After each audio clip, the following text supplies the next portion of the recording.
I was 19 years old, sitting in my grandfather's workshop, watching him sand down a piece of oak. He didn't look at me when he said it.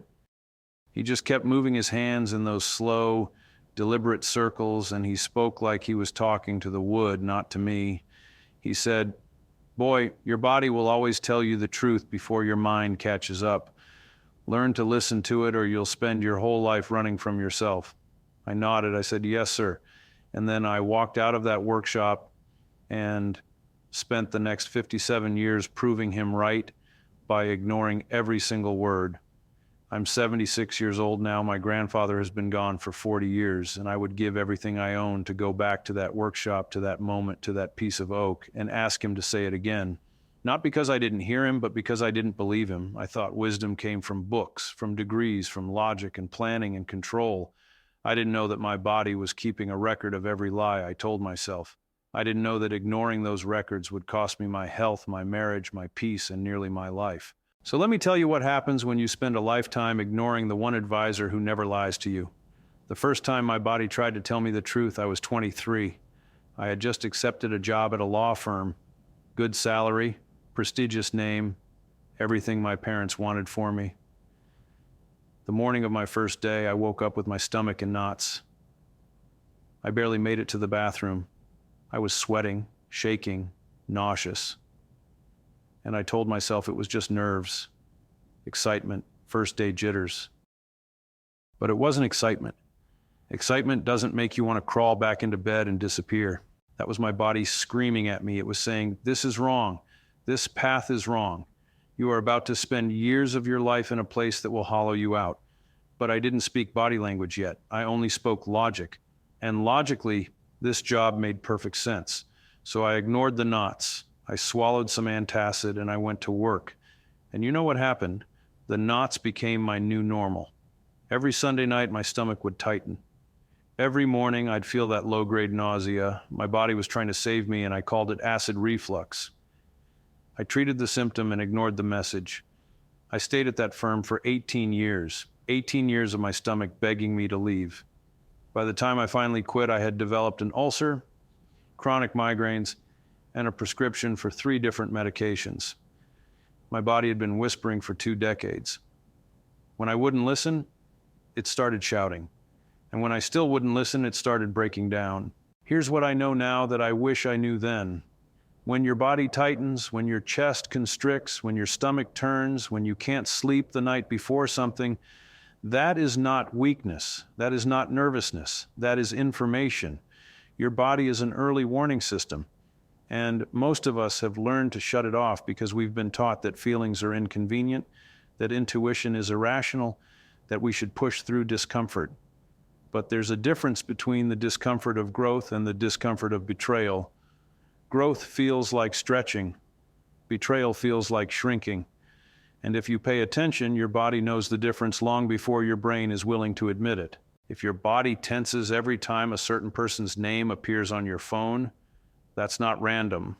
If you feel exhausted after spending time with someone you're supposed to love, that's not coincidence. If you dread Sunday nights, if you hold your breath in certain rooms, if you feel lighter the moment you leave a place, your body is speaking. And ignoring it doesn't make you strong. It makes you a stranger to yourself. The second time my body tried to save me, I was 31 and engaged to a woman I didn't love. I know that sounds cruel, but let me be honest because honesty is all I have left. She was wonderful on paper, kind, beautiful, from a good family. Everyone was thrilled. My mother cried happy tears. My friends threw me a bachelor party. And the whole time I felt like I was watching my life happen to someone else. The night before the wedding, I couldn't sleep. I lay there staring at the ceiling and my heart was pounding so hard I thought I was having a heart attack. I got up, splashed water on my face, looked at myself in the mirror, and for just a moment I let myself feel it. The dread, the wrongness, the quiet voice saying, "Don't do this." But then the logic kicked in. The invitations were sent, the venue was paid for. Her parents had flown in from across the country. I couldn't back out now. What would people think? What would people say? So I took a sleeping pill and I shut my body up one more time. We were married for 23 years, And I can count on one hand the number of times I felt truly at peace in my own home. My body never stopped trying to tell me. I'd get tension headaches when we'd make plans together. My jaw would clench when she'd reach for my hand. I started working later and later, not because I loved my job, but because the office felt easier than my own living room. And the whole time I told myself this was just what marriage was: comfortable, predictable, fine. There's that word again. Fine. The word we use when our mind overrules our body. Fine is what you say when your body is screaming and your mouth is smiling. She deserved better than fine. She deserved a man who felt at peace when she walked into the room, not a man whose shoulders tensed. And I deserved to stop pretending that I could think my way into feeling something my body knew wasn't there. We divorced when I was 54. It was painful, expensive, and it hurt people I cared about. And it could have been avoided if I had just listened to my pounding heart the night before the wedding. Here's the brutal truth. Your body will tell you in a whisper what it will later have to tell you in a scream. And if you ignore the scream long enough, it will tell you in a collapse. I learned that lesson the hardest way possible. I was 61 years old when my body finally stopped asking and started demanding. I was at the office working late as usual, and I felt this strange pressure in my chest. Not quite pain, just this heaviness. And you know what I did? I ignored it, because that's what I'd been trained to do. I loosened my tie, I took a sip of water, I went back to my emails. 20 minutes later, I was on the floor. Heart attack. The doctors said I was lucky to be alive. They asked me if I'd felt any warning signs, any symptoms in the days or weeks before, and I almost laughed. Warning signs? My body had been sending up flares for 40 years. The stress, the tension, the headaches, the insomnia, the tight chest every time I walked into my office or my house. My body had been begging me to change my life, and I kept handing it pills and coffee and telling it to keep going. Lying in that hospital bed hooked up to machines, I finally understood what my grandfather meant. My body had known the truth the whole time. It knew that job was killing me. It knew that marriage was wrong. It knew I was living a life that didn't fit. And because I wouldn't listen, it had to stop me the only way it could. It had to break down. You think you're in control when you override your body's signals. You think you're being strong, disciplined, rational, but you're not in control. You're just delaying the bill, and the bill always comes due with interest. I'm 76 now, and my body is tired. Not just old age tired. Tired in a deep way that comes from decades of being ignored, overruled, and medicated into submission. I have medications for my heart, for my blood pressure, for my anxiety, for my sleep. I have a body that finally got my attention, but only after it had to shout so loud that I had no choice but to listen. And here's what haunts me the most. It didn't have to be this way. None of it did. If I had just paused at 23 and asked myself, why does my stomach hurt every morning? If I had just honored the pounding heart at 31 and said, I can't do this. If I had just recognized the tension at 45 and said, something has to change. But I didn't, because I was taught that the mind is the king and the body is just the servant. I was taught to push through, to be tough, to not be so sensitive. I was taught that logic trumps feeling, always, and that teaching nearly killed me. So let me teach you what my grandfather tried to teach me, what my body spent a lifetime trying to tell me, and what I finally learned when it was almost too late. Your body is not your enemy. It's not weak. It's not overreacting. It's not betraying you when it feels anxious or tired or sick or tense. It's trying to protect you. It's trying to guide you. It's the most honest advisor you will ever have because it can't lie. Your mind can rationalize anything. Your mind can convince you that misery is responsibility, that suffering is virtue, that numbness is maturity, but your body knows better. When you feel a pit in your stomach before seeing someone, your body is saying, this person is not safe for you. When your shoulders are up around your ears after a day at work, your body is saying, this environment is harming you.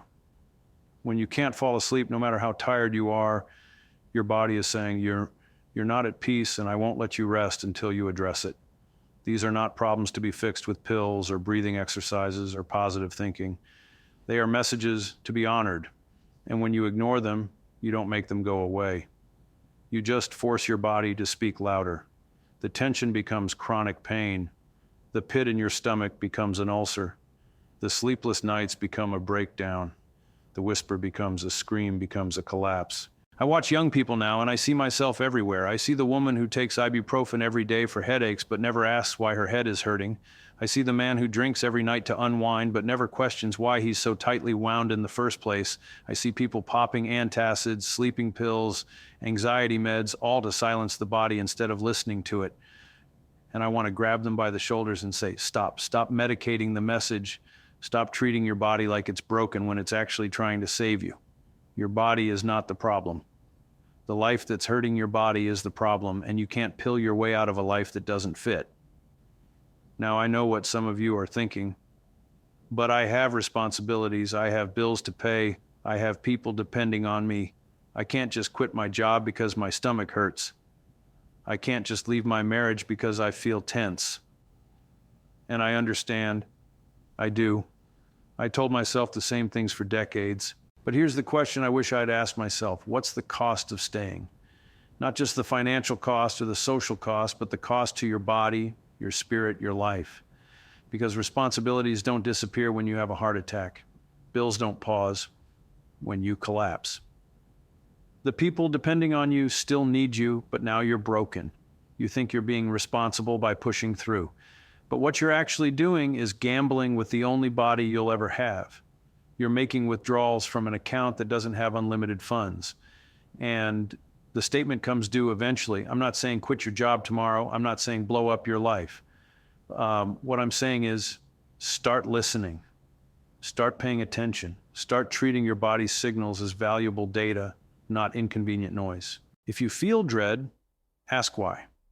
If you feel tension, ask where it's coming from. If you feel exhausted, ask what's draining you. If you feel relief when something gets canceled, ask what that's telling you. Your body is trying to guide you toward a life that actually fits, but you have to be willing to hear it. And here's the beautiful thing I've learned in these last years. The thing I wish I'd known sooner. When you start listening to your body, when you start honoring its signals, life gets simpler. Not easier necessarily, but simpler. Because you stop living in the gap between what you know is true and what you're willing to admit. That gap is where all the suffering lives. That's where the pills and the drinking and the insomnia live. That's where the chronic pain and the anxiety and the depression live, in that gap between the truth your body knows and the lie your mind keeps telling. Close the gap, listen to the knots in your stomach. Honor the pounding in your chest, respect the tension in your shoulders. Trust the exhaustion, the dread, the relief, the lightness. Your body is not random, it's responding to your life. And it's trying to show you what your mind doesn't want to see. I ignored my grandfather's advice for 57 years, and it cost me my health, my peace, and decades of my life. I medicated, rationalized, and pushed through every signal my body sent. And all I have to show for it is a cabinet full of pill bottles and a lifetime of regret. But you don't have to do what I did. You don't have to wait for the heart attack, the breakdown, the collapse. You don't have to spend 40 years in a job that makes you sick or a relationship that makes you small. You don't have to close your eyes and push through until your body forces you to stop. You can listen now, today, this moment. You can pause and ask yourself, what is my body trying to tell me? You can honor the discomfort instead of numbing it. You can trust the signals instead of overriding them. Your body has been with you since the beginning, and it will be with you until the end. It's the only home you'll ever truly own, and it's trying so hard to keep you safe, to guide you toward what's real, to show you what fits and what doesn't. Stop treating it like the enemy. Stop silencing it with pills and productivity and positive thinking. Stop forcing it to scream when it's been whispering all along. Listen to your body. It knows what your mind refuses to admit. It knows which people drain you and which ones fill you up. It knows which work is meaningful and which is just noise. It knows when you're pretending and when you're real. It knows the difference between fear of growth and fear of betrayal. It knows, it's always known. And if you listen, really listen, it will guide you home to a life that actually fits. Not a perfect life, not an easy life, but a true life, a life where you're not medicating and managing and pushing through, a life where your body can finally exhale. I'm 76 years old. I live with the consequences of a lifetime of not listening. I take pills for problems that started as whispers. I carry regret for decades spent ignoring the only advisor who never lied to me. But I'm telling you this now because you still have time. You still have a body that's trying to guide you. You still have a chance to listen before the whisper becomes a scream. Don't do what I did. Don't spend your life at war with your own body. Don't wait for the collapse to finally pay attention. The advice I ignored changed everything. But the advice I'm giving you now can change everything too. Listen to your body. Honor its wisdom. Trust its signals. Close the gap between what you know and what you're willing to admit. And maybe, just maybe, you'll reach 76 without a cabinet full of regrets and a body that had to break down to get your attention. Thank you for listening to an old man who finally learned to listen to himself. If this reached you, if something in your body recognized truth here, subscribe to this channel and stay with me. I'll keep sharing what I learned the hard way, so maybe you can learn it the easier way. Like this video if it stirred something in you, and please talk to me in the comments. Tell me one thing your body has been trying to tell you that you've been ignoring. I'll be here. I'll be listening. Because listening is the most important thing we can do for our bodies and for each other. God bless you, and God bless the body that's been trying to save you. Start listening. It's not too late.